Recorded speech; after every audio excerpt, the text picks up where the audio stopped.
और झुंझुनू से इस वक्त अहम खबर मिल रही है। पिकअप और बाइक में टक्कर हो गई। सड़क हादसे में 2 भाइयों की मौत हो गई। पिकअप की टक्कर में इन दोनों भाइयों की मौत हुई। बागोली के पास काली डूंगरी पे यह हादसा हुआ है। दोनों सगे भाई बाइक से जा रहे थे।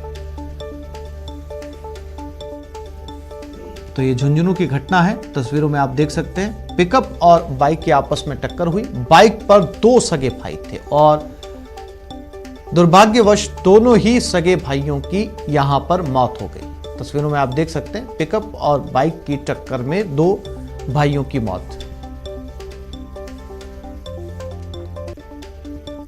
श्रीगंगानगर में लूट की वारदात हुई। फाइनेंस कर्मी से 90,000 की लूट हुई। आंखों में मिर्ची डालकर लूट की वारदात को अंजाम दिया गया। 2 बदमाशों ने इस वारदात को अंजाम दिया। जवाहरनगर थाना क्षेत्र में यह वारदात हुई। नायक धर्मशाला के पास यह वारदात हुई। जवाहरनगर थाना पुलिस जांच में जुटी है। तो 2 बदमाशों ने इस वारदात को अंजाम दिया। गंगानगर में ये लूट की वारदात सामने आई है। जवाहरनगर थाना क्षेत्र के अंतर्गत ये वारदात हुई थी, नायक धर्मशाला के पास।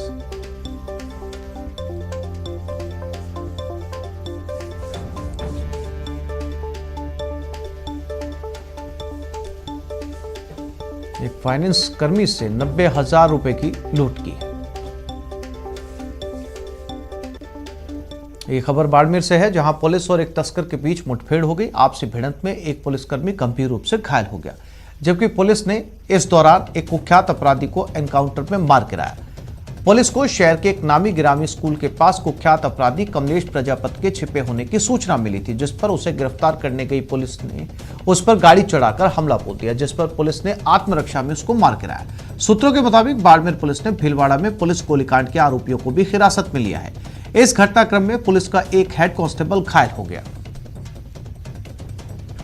देखिए, पाली जिले में एसएचओ सांडेराव पर गाड़ी चढ़ाकर दौरान तस्करी गाड़ी चढ़ाकर उन्हें क्रिटिकली इंजर्ड करने के मामले में जगदीश देवासी जो है वो वांटेड था। और अभी सूचना मिली कि वो इस बाड़मेर शहर के पास एक मकान में छुपा हुआ है। इस पर पुलिस ने कमलेश प्रजापति पुलिस ने टीमें बनाई और टीमें बना करके यहाँ दबिश थी। दबिश के दौरान उसने पुलिस पर अटैक किया और पुलिस के एक हेड कांस्टेबल को गाड़ी से कुचलने का प्रयास किया और अपने सेल्फ डिफेंस में पुलिस के जवानों ने भी फायर की, जिसमें एक गोली उसके लगी, जिससे जब उसे अस्पताल ले गए तो वहाँ डॉक्टरों ने उसे मृत घोषित कर दिया है। अभी इस पूरे परिसर की तलाशी ली जा रही है और जो आगे की कानूनी कार्रवाई है वो अमल में लाई जाएगी। सवाई माधोपुर में कोरोना संक्रमण तेजी के साथ फैलता जा रहा है। बावजूद इसके लोग सरकार की एडवाइजरी की पालना नहीं कर रहे हैं और लापरवाह बने हुए हैं। ऐसे लोगों पर जिले में पुलिस जमकर कार्रवाई कर रही है, जिसका जायजा लिया न्यूज 18 संवाददाता गिरिराज शर्मा ने। सवाई माधोपुर जिले में कोरोना संक्रमण बहुत तेज गति के साथ अपने पैर पसारते चला जा रहा है, लेकिन उसके बावजूद भी सवाई माधोपुर जिले में कई लोग ऐसे हैं जो कि समझने का नाम नहीं ले रहे हैं। लोग बेपरवाह बने हुए हैं, लेकिन ऐसे लापरवाह लोगों पर पुलिस लगातार शिकंजा कस रही है और उनके खिलाफ कड़ी कार्यवाही भी अमल में ला रही है। उन्हें समझाइश भी की जा रही है कि वो मास्क का हमेशा उपयोग करें। इसके अलावा जो लोग मास्क नहीं पहन रहे हैं उनके खिलाफ पुलिस द्वारा कड़ी कार्यवाही भी अमल में लाई जा रही है। यहाँ पर कुछ पुलिस के अधिकारी भी हैं, पुलिस के जवान भी हैं जो लगातार ये कार्यवाही कर रहे हैं। आइए हम उनसे जानने की कोशिश करते हैं। बहुत बताएं कि क्या और किस तरीके की कार्रवाई है जो यहाँ पर अभी इस वक्त फिलहाल की जा रही है। सर, अभी कोरोना के चलते हुए जो भी गाड़ी वाले बिना मास्क आ रहे हैं उनको मास्क की समझाइश भी कर रहे हैं और उनका चालान भी किया जा रहा है, जिससे कि उनके जीवन को बचा सकें। कई लोग ऐसे हैं कि इतनी समझाइश के बावजूद भी कितना क्या देखते हैं असर इसका कि लोग मास्क का यूज कर रहे हैं अथवा नहीं कर रहे हैं। हाँ, नहीं, काफ़ी संख्या में लोग मास्क का उपयोग करने लगे हैं, ताकि इस बार जो महामारी थोड़ा विकट रूप में है, इसलिए लोगों को भी समझाइश की जा रही है। लोग भी आज इस कानून की पालना कर रहे हैं। जो भी सरकार द्वारा निर्देश दिए जा रहे हैं उसकी पालना लगभग अधिकतर मिल ही रही है। पुलिस प्रशासन द्वारा सख्त कार्रवाई अमल में लाई जा रही है, उनके चालान काटे जा रहे हैं और साथ ही उन्हें यह भी हिदायत दी जा रही है कि अगर इतना करने के बावजूद भी अगर उनके द्वारा मास्क का उपयोग नहीं किया गया, सोशल डिस्टेंसिंग अपनाई नहीं गई, तो उनके खिलाफ और भी कड़ी कार्रवाई अमल में लाई जा सकेगी। गिरिराज शर्मा, न्यूज 18 सवाई माधोपुर। परमाणु नगरी पोखरण में लगातार कोरोना विस्फोट जारी है। चिकित्सा विभाग के पास आई रैंडम सैंपल की रिपोर्टों में शहर के कुल 35 कोरोना पॉजिटिव सामने आए। एक ही परिवार में कोरोना पॉजिटिव 5 सदस्य होने पर एसडीएम ने वार्ड नंबर 18 को माइक्रो कंटेनमेंट जोन घोषित कर दिया। न्यूज 18 राजस्थान की टीम ने कोरोना गाइडलाइन के मुताबिक माइक्रो कंटेनमेंट जोन का जायजा लिया। बता दें कि वार्ड को सील कर दिया गया है, वहीं जगह जगह बैरिकेड लगाकर रास्ते बंद कर दिए गए हैं। और राज्य सरकार की जो गाइडलाइन है उसके तहत क्या है कि 5 या 5 से अधिक कोई केस एक ही फैमिली में या आसपास के घरों में आ जाते हैं, उसको माइक्रो कंटेनमेंट जोन घोषित किया जाता है। श्रीमान जिला कलेक्टर महोदय द्वारा भी इसे कहा गया है कि इससे कम केस में भी ये आपको उचित लगे तो आप माइक्रो कंटेनमेंट जोन घोषित कर सकते हो। तो इसके तहत उस एरिया में जो लगभग 50-100 मीटर की परिधि का एरिया है उसके तहत सभी जो दूसरी गतिविधियाँ हैं एज ए कर्फ्यू, मतलब किसी प्रकार के प्रतिष्ठान वहाँ खुले नहीं, इमरजेंसी सेवा वाले वो खुले रहेंगे और धारा 144 टाइप उसमें ऑर्डर लगाया जाता है पूरा। 18 में यहाँ माइक्रो कंटेनमेंट जोन घोषित कर दिया गया है। यहाँ के 5 लोग कोरोना पॉजिटिव हो चुके हैं। प्रशासन लगातार अलर्ट मोड पर है। शिक्षा विभाग सर्वे और सैंपल अभियान भी लगातार चल रहा है। यहाँ प्रशासन द्वारा माइक्रो कंटेनमेंट जोन घोषित के बाद यहाँ बलियाँ लगाई गई हैं, बैरिकेड्स लगा दिए गए हैं। लोग भी काफ़ी हद तक जागरूक हैं और लोग कोरोना के बाद ये कह रहे हैं कि भाई हमें कंटेनमेंट जोन घोषित कर लिया, हम लोग सुखद हैं, हम सुरक्षित हैं। लगातार प्रशासन जागरूकता अभियान चला रहा है, कोरोना रोकथाम को लेकर कई प्रकार की मुहिम चला रहे हैं। लेकिन परमाणु नगरी में कोरोना ने दस्तक दे दी गई हैं। बीसीमो क्षेत्र पोखरण में 81 कोरोना पॉजिटिव आ गए हैं। हमारे साथ बातचीत करने के लिए मौजूद हैं वार्डवासी मौजूद हैं। क्या स्थिति, कोरोना कंटेनमेंट जोन घोषित कर दिया गया? शहर के वार्ड में 18 में कल है जो एक साथ 5 मरीज कोरोना एक्टिव केसेस आने से पुलिस प्रशासन के साथ स्वास्थ्य महकमा अलर्ट मोड पर आया और इस वार्ड को है जो कंटेनमेंट जोन घोषित कर दिया गया है। क्या स्थिति है, कंटेनमेंट जोन आपका घोषित कर दिया? हमको से जोन करने से भीड़ भाड़ नहीं हो रही और बीमारी भी नहीं फैलेगी, ये कोरोना का उपाय है। मास्क लगे रहे, घरों से बाहर नहीं निकले, बगैर काम नहीं जाए। न्यूज़ 18 बार बार आम लोगों से अपील करता है कि आप अपने घरों में रहिए, सुरक्षित रहिए, अपने परिवार के साथ रहिए। कोरोना को भगाने में प्रशासन को और आम व्यक्ति को अपने खुद को सुरक्षित महसूस करें। कैमरामैन गजेंद्र सुथार के साथ सावलदान रतनु, न्यूज़ 18 पोखरण। सवाई माधोपुर में लगातार गहराते कोरोना संक्रमण के चलते कई उद्योग धंधे पूरी तरह से ठप पड़ चुके हैं। इसी के चलते मैरिज गार्डन से जुड़े हुए सभी व्यवसाय भी पूरी तरीके से चौपट हो गए हैं। मैरिज गार्डन से जुड़े सैकड़ों लोगों के परिवारों पर रोजी रोटी का संकट मंडरा रहा है, जिसका जायजा लिया न्यूज 18 सवाई माधोपुर संवाददाता गिरिराज शर्मा ने। सवाई माधोपुर जिले में कोरोना संक्रमण बेहद तेज गति के साथ में फैलता चला जा रहा है, जिससे सवाई माधोपुर जिले का अब जनजीवन भी पूरी तरह से अस्त व्यस्त सा नजर आने लगा है। सवाई माधोपुर जिले में कोरोना संक्रमण के चलते न सिर्फ छोटे उद्योग धंधे बल्कि कई ऐसे भी व्यवसाय हैं जो पूरी तरीके से ठप हो गए हैं। कुछ मैरिज गार्डन भी संचालक भी हमारे साथ में हैं। आइए हम उनसे जानते हैं कि क्या और किस तरीके के हालात इस दौरान कोरोना संक्रमण के दौरान आप महसूस कर रहे हैं। क्या किस तरीके के हालात हैं इस वक्त? अभी वर्तमान में जो बुकिंगें थी वो सारी कैंसिल हो चुकी है, आगामी बुकिंगें भी जी। तो बिल्कुल हमारा व्यापार बिल्कुल बंद है और हमारे साथ जो 7 कर्मचारी काम करने वाले थे वो भी बेरोजगार हो चुके हैं, वो भी यहाँ से छोड़कर जा चुके हैं। एक सीजन के अंदर लगभग आप कितनी बुकिंग कर लेते हैं और आपके इस व्यवसाय से कितने लोग जुड़े हुए हैं जिन पर अभी इस वक्त रोजी रोटी का संकट का जो बादल मंडरा रहे हैं? हम प्रतिवर्ष कम से कम 30-40 बुकिंग कर लेते हैं जी। और इस व्यवसाय से हमारे साथ कम से कम 25-30 लोग जुड़े हुए हैं जो कि सब बेरोजगार हैं। फूल डेकोरेशन हुआ, लाइट वाले हुए, जनरेटर, साउंड, कैटरिंग वगैरह, ऐसे करके बहुत लोग जुड़े हुए हैं। सैकड़ों लोग मैरिज गार्डन से जुड़े हुए हैं जिनका धंधा पूरी तरीके से कोरोना संक्रमण ने लील दिया है और अभी तक इससे उभरने के कोई आसार नजर नहीं आ रहे हैं।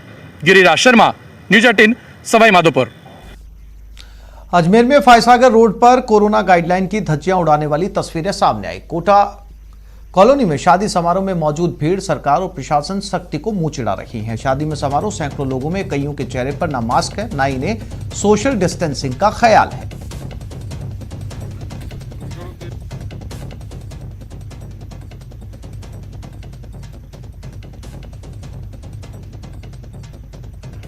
ये गोटा कॉलोनी में मद्रासी धर्मशाला के नाम से एक धर्मशाला है जिसमें कि अभी शादी हो रही थी खत्री परिवार की।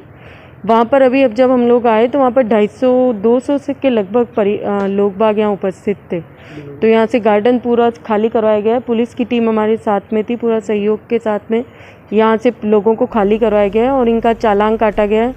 25,000 रुपये का यहाँ पर चालान काटा गया है। और अब बात मुफ्त वैक्सीन पर सियासी लड़ाई की। केंद्र सरकार ने 1 मई से 18 प्लस के वैक्सीनेशन का ऐलान कर दिया है, तो मुख्यमंत्री अशोक गहलोत ने केंद्र पर आयु वर्ग के आधार पर जनता में भेदभाव का आरोप लगा दिया। बीजेपी ने मोर्चा संभाला और गहलोत के वार पर पलटवार किया। देखते हैं इस रिपोर्ट में।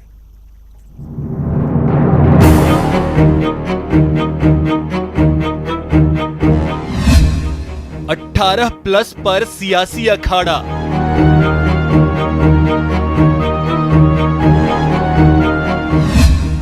वैक्सीन पर फिर सियासी आर पार।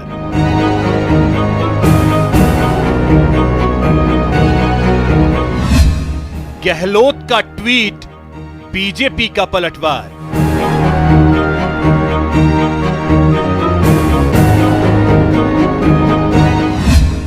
मुफ्त वैक्सीन पर सियासी लड़ाई।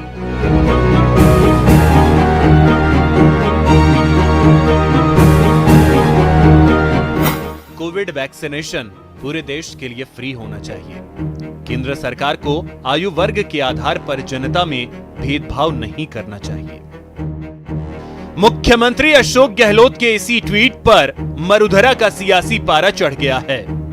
गहलोत ने केंद्र से आयु वर्ग के आधार पर जनता से भेदभाव का आरोप लगाया, तो बीजेपी ने फौरन अशोक गहलोत पर पलटवार किया है। और अब राज्य सरकारों को उत्तर प्रदेश, बिहार और दूसरे प्रदेशों की तर्ज पर राजस्थान की सरकार को भी राजस्थान के नौजवानों को ये फ्री वैक्सीनेशन का काम सरकार अपने स्तर पर करे। मैं मुख्यमंत्री जी से अपील करूंगा कि बिना किसी किस्म की सियासी बयानबाजी के इस वैक्सीनेशन के काम को 1 मई से पुरजोर तरीके से शुरू करना चाहिए, ताकि हम अपने नागरिकों को सुरक्षा दे सकें। 18 साल से अधिक युवा पीढ़ी के लिए कोरोना की वैक्सीन के संबंध में जिस प्रकार की राजनीति राजस्थान के मुख्यमंत्री कर रहे हैं वो दुर्भाग्यपूर्ण है।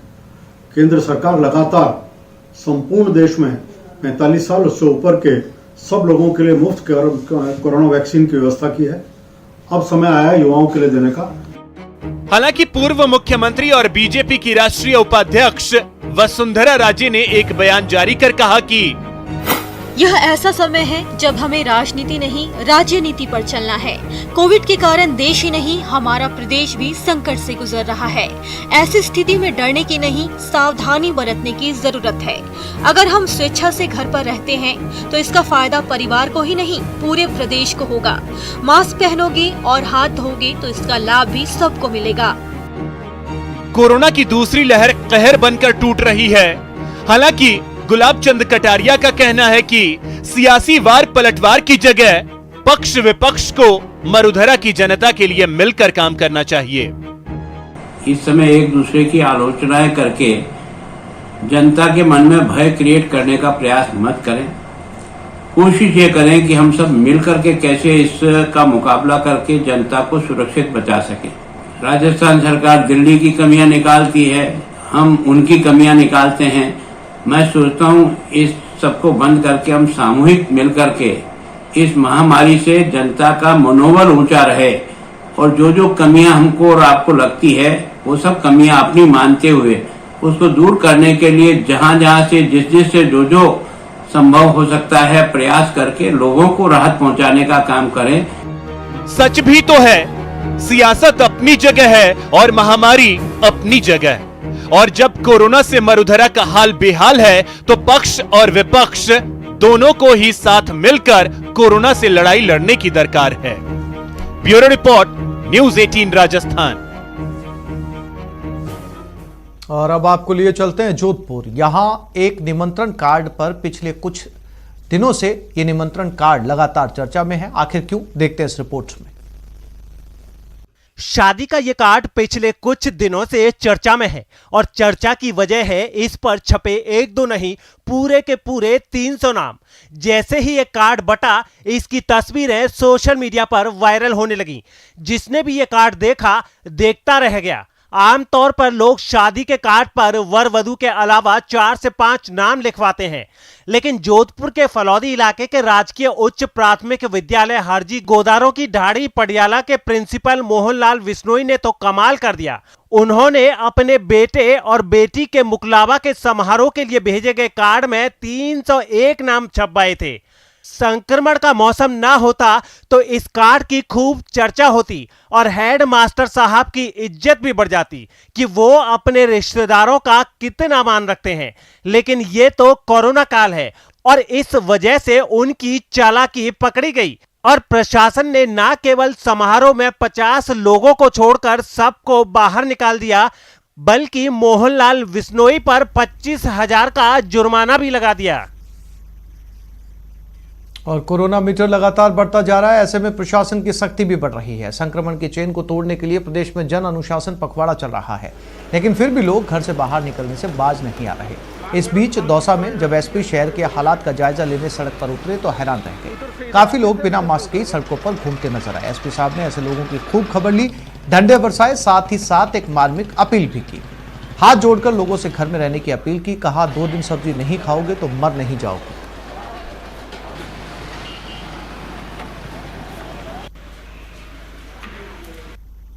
आप लोगों के थ्रू जनता से मैं फिर अपील कर रहा हूं, केसेस लगातार बढ़ रहे हैं, इस चीज़ को मजाक में ना लें।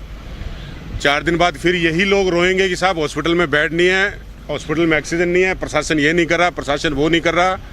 मैं आप लोगों के माध्यम से एक बात स्पष्ट कह देना चाहता हूँ कि सिस्टम अगर आप लोग हो तभी सिस्टम है, अदरवाइज सिस्टम कुछ नहीं है।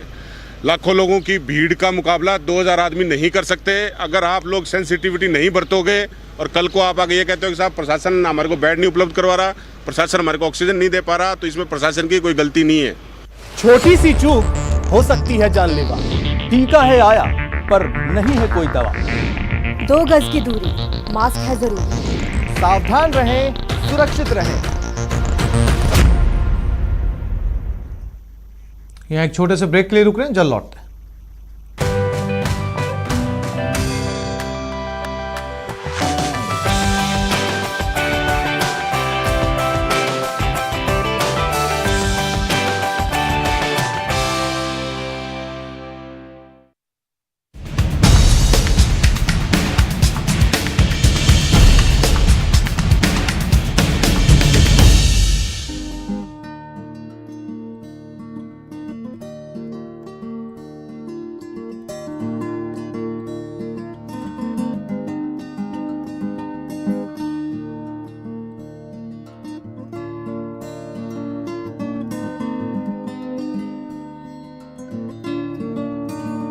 प्रमोशन आज ही मेल करें sales@nw18.com पर। न्यूज 18 इंडिया आपका पसंदीदा नेशनल न्यूज चैनल उपलब्ध है टाटा स्काई के चैनल नंबर 519 और एयरटेल के चैनल नंबर 318 पर। कोरोना की हर खबर देखते रहिए न्यूज 18 इंडिया पर। भैया राम राम, नमस्कार। बाहर ना जाना, कुछ बता रहे हैं, कुछ चेता रहे हैं। आपने लॉकडाउन के दौरान देखा कि हम क्या कर रहे हैं। कोरोना काल में लोग एक दूसरे को समझा रहे हैं, बड़े बड़े लोग वीडियो बना रहे हैं। आप गाना जानते हैं तो गाइए या फिर अपना हुनर दिखाइए, वीडियो बनाइए और हम तक पहुंचाइए और घर बैठे बनिए स्टार।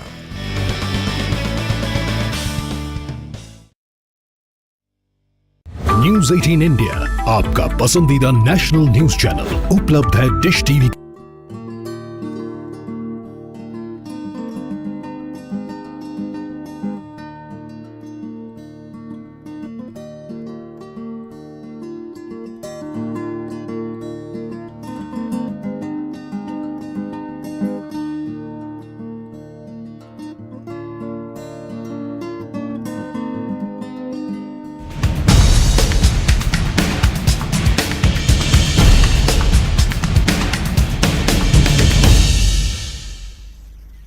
प्रदेश में ऑक्सीजन और रेमडेसिविर इंजेक्शन की कमी को लेकर सियासत जोरों पर है। राज्य सरकार केंद्र पर भेदभाव के आरोप लगा रही है और मुख्यमंत्री खुद इसे लेकर केंद्र सरकार पर हमलावर है। इस बीच राज्य सरकार ने आंकड़े जारी कर केंद्र सरकार द्वारा किए जा रहे भेदभाव का सबूत भी दिया। ऑक्सीजन और रेमडेसिविर इंजेक्शन की कमी के बीच राज्य सरकार ने आंकड़े जारी कर केंद्र सरकार को घेरने की कोशिश की। और किस राज्य को कितनी ऑक्सीजन मिली है, इसमें राजस्थान को 205 मीट्रिक टन, गुजरात को 975 मीट्रिक टन, तेलंगाना को 360 मीट्रिक टन, आंध्र प्रदेश को 440, मध्य प्रदेश को 543, दिल्ली को 480, चंडीगढ़ को 20 मीट्रिक टन ऑक्सीजन दी गई है।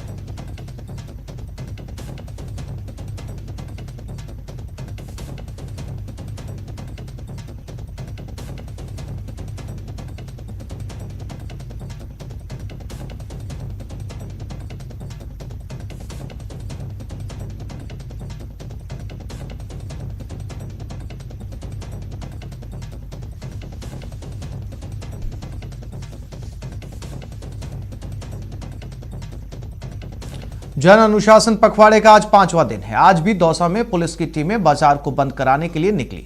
इस दौरान डीएसपी और कोतवाली एसएचओ नेतृत्व में शहर में पैदल मार्च निकाला गया। इस दौरान बिना अनुमति खुली दुकानों को सीज किया गया और उन पर जुर्माना भी लगाया। इस दौरान पुलिस को बिना मास्क के लोग भी मिले, जिन पर भी पुलिस ने कार्रवाई की। जन अनुशासन पखवाड़े के 5वें दिन के हाल का जायजा लिया न्यूज 18 संवाददाता आशीष शर्मा ने। जन अनुशासन पखवाड़े का आज 5वां दिन है। आज भी दौसा शहर में लोगों को लापरवाही कम करने के लिए पुलिस की टीमें जगह जगह गश्त कर रही हैं और लोगों को ये प्रयास कर रहे हैं कि सभी लोग मास्क लगाएं और बिना अनुमति के दुकान नहीं खोलें। ये कोशिश की जा रही है। यहाँ पर पुलिस की टीमें, ये स्टेशन रोड है और यहाँ पर पुलिस की टीमें आई हुई हैं और लोगों को बार बार समझाइश की जा रही है, लेकिन लोग समझने का नाम नहीं ले रहे हैं। पिछले 5 दिनों से इसी तरह के हालात दौसा में देखने को मिल रहे हैं। आज भी दौसा डीएसपी के नेतृत्व में पुलिस की टीम। और पटना के दानापुर से बड़ी खबर सामने आ रही है। पीपा पुल से गंगा नदी में एक पिकअप गिर गई। 12 से ज्यादा यात्री लापता हो चुके हैं। राहत और बचाव कार्य शुरू कर दिया गया। रेलिंग तोड़कर यह पिकअप नीचे गिर गई। गाड़ी पर करीब 20 लोग सवार थे। 12 लापता हो चुके हैं।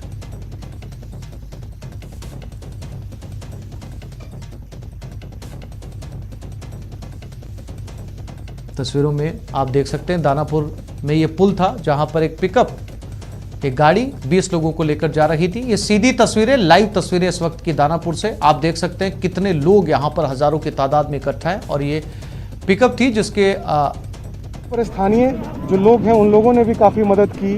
उन लोगों की भी मदद से कुछ लोगों को निकाला जा चुका है और अब गोताखोर एक बार पहले गाड़ी निकालने की प्रयास में कि गाड़ी यहाँ से निकाल लिया जाए और उसके बाद फिर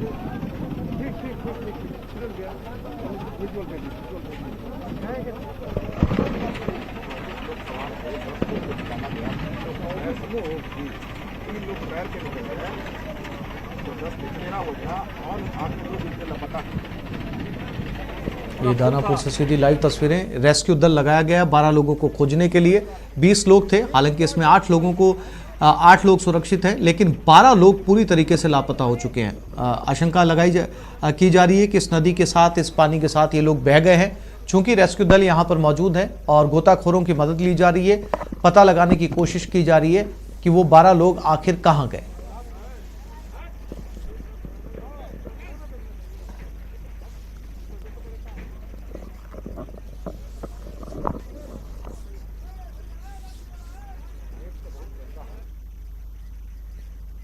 तो इस बुलेटिन में फिलहाल इतना ही। नमस्कार।